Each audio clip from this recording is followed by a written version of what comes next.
pada waktu itu jam 1 dapat giliran, kemudian saya lapar, saya cari makan, saya mencari di mana restoran empal gentong yang enak.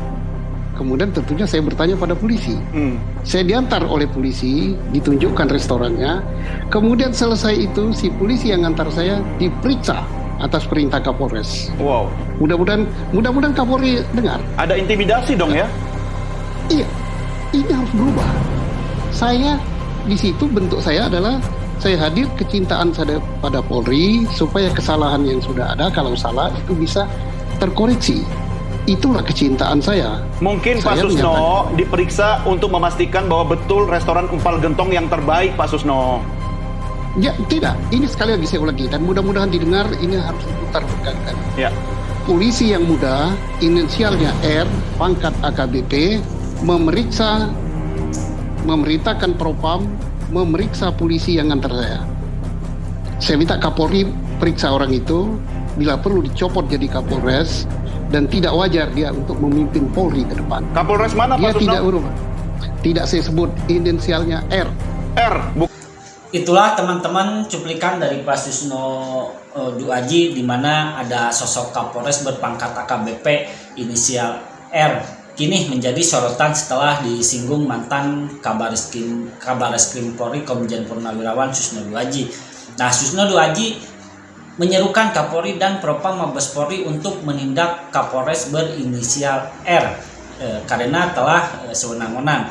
Nah, Susno Duaji bahkan dengan tegas meminta Kapolres inisial R ini dicopot dari jabatannya.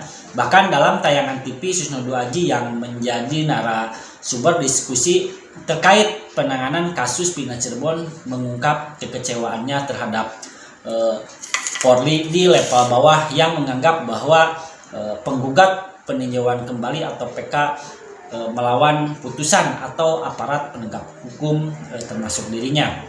Nah, Susno Duaji menceritakan saat diminta menjadi ahli di sidang PK Sakatata di Pengadilan Negeri Cirebon beberapa waktu lalu, dan dia harus menunggu hingga jam 1 siang.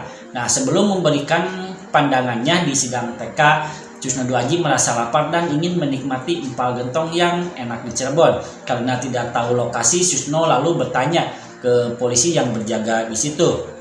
Nah, lalu polisi yang ada di situ menunjukkan dan mengantar Susno Duaji ke restoran empal gentong. Namun setelah itu si polisi yang mengantarnya Susno Duaji justru diperiksa atas perintah Kapolres. Nah, bahkan Susno Duaji terang-terangan menyebut Kapolres yang mengintimidasi itu berinisial E, pangkat AKBP. Nah, polisi muda inisial R, pangkat AKBP memerintahkan Propam memeriksa polisi yang mengantar Susno Duaji. Nah, seharusnya Kapolri ini memeriksa itu. Bila perlu copot jadi Kapolres, tidak wajar dia memimpin Kapolri ke depan. Nah, saat ditanya juga Kapolres di mana, Susno Duaji nggak mengungkapkan. Saya tidak sebut inisial R, saya minta ini Propam Mabes turun, Kapolri turun, copot Kapolres ini, kata Susno Duaji. Nah, seperti diketahui, Susno kerap memberikan kritikan tajam ke Polri terkait penanganan kasus Pina Cirebon. Dan dia juga menduga kemungkinan besar cara menyelidik dan menyidik kasus Pina 2016 sudah keliru dan banyak melanggar kode etik Polri. Kemungkinan besar kalau memang cara menyelidik dan menyidik kasus Pina Cirebon pada 2016 silam ini sampai dengan divonis kasasinya, mungkin sampai gerasi seperti apa yang digugat dalil penggugat dalam gugatan pra peradilan Peggy Setiawan, maka patut diduga peradilan ini sesat. Bahkan di lain kesempatan sebelumnya, Susno sempat menyebut bahwa hakim pemutus di sidang kasus Pina Cirebon pada 2016 lalu telah keblinger dan on katanya. Nah, bahkan Susno Duaji juga mencontohkan tidak dibukanya kedua alat bukti CCTV dan ponsel Pina, Eki dan para terpidana di pengadilan tahun 2016 yang merupakan hal yang janggal. Dan tak habis pikir bagaimana bisa ketua majelis hakim dan 2 hakim anggota bisa dengan berani memvonis sedemikian luar biasanya para terpidana tanpa didukung alat bukti forensik. Nah, hakim semacam ini bisa berbahaya ketika mengadili sebuah kasus. Kalau misalkan masih aktif, ini harus hati-hati kalau dia memutus perkara yang sedemikian hebat, pembunuhan tanpa didukung alat bukti forensik, dia berani menghukum orang seumur hidup. Ini sangat berbahaya sekali. Nah, Ketua Majelis Hakim, 2 anggota hakim, hakim banding hingga hakim kasasi 2016 ini harus bertanggung jawab dengan kasus yang banyak kejanggalan ini. Gawat kalau Indonesia punya hakim kayak gini. Mudah-mudahan saja Mabes Polri dapat membuka rekaman CCTV dan ponsel milik Eki. Jangan cuma HP Pina saja yang dibongkar, serta para terpidana sebagaimana yang tertuang dalam isi BAP 2016. Ada bukti percakapan, video ini belum juga dibuka. Ini alat bukti forensik. Ini Polri harus berani dalam menindak tegas jika ditemukan pelanggaran terhadap polisi yang terlibat. Tak terkecuali 2 petinggi Polri yang kini sudah menyandang status Jenderal Bintang 1, seperti kasus FBI di Amerika Serikat. Ada polisi bintang 2 yang diturunkan pangkatnya menjadi Letnan 2. Di dalam institusi Polri, pangkat Letnan 2 disebut Inspektur Polisi 2 atau IPDA. Nah, bahkan setelah diturunkan, polisi di FBI itu kemudian dipecat.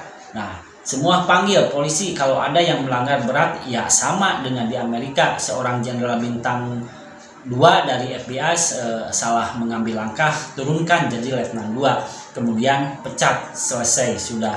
Nah, Polri harus berani menindak tegas petinggi-petinggi jika ketahuan terlibat. Saya pikir Polri harus berani sekali-kali, bahwa ketegasan Polri pasti akan mengembalikan kepercayaan masyarakat yang belakangan getol memberikan kritik pedas. Kalau memang ada oknum polisi yang bersalah dan kalau ada oknum yang merekayasa proses kasus kematian Pina dan Eki, maka harus dihukum. Saya berharap oknum yang tidak bertanggung jawab itu harus dihukum. Kalau dia tidak mengaku, ya harus diinjak-injak, kasih minum air kencing, biar dia mengaku, seperti nasib Saka Tatal dan terpidana yang lainnya yang kini masih mendekam. Jangan jadikan rakyat objek kesewenang-wenangan. Jangan jadikan rakyat lemah yang tidak berdaya menjadi objek penindasan, kekerasan, penjajahan. Stop semua ini. Bapak Kapolri, semoga telingamu masih sehat untuk mendengar keresahan rakyat, dan kepada Bapak Presiden Jokowi yang saya hormati, semoga Bapak masih punya nurani untuk merasakan kegetiran yang sedang dirasakan oleh rakyat, merasakan keresahan yang sementara menyiksa siang dan malam. Semoga ini bisa didengar. Mau sampai kapan rakyat lemah yang tidak berdaya terus teraniaya, terus terlindas di bawah kesewenang-wenangan? Mau sampai kapan kami sebagai rakyat kecil harus menerima nasib sebagai orang-orang yang tertindas? Sampai kapan? Mudah-mudahan ini didengar. Kalau sudah ada keresahan rakyat yang memuncak, ini harus segera direspon, jangan diam saja. Baik teman-teman, saya Omen O. Mudah-mudahan kalian semua selalu diberikan kesehatan dan rezeki yang berlimpah. Amin ya rabbal alamin. Assalamualaikum warahmatullahi wabarakatuh.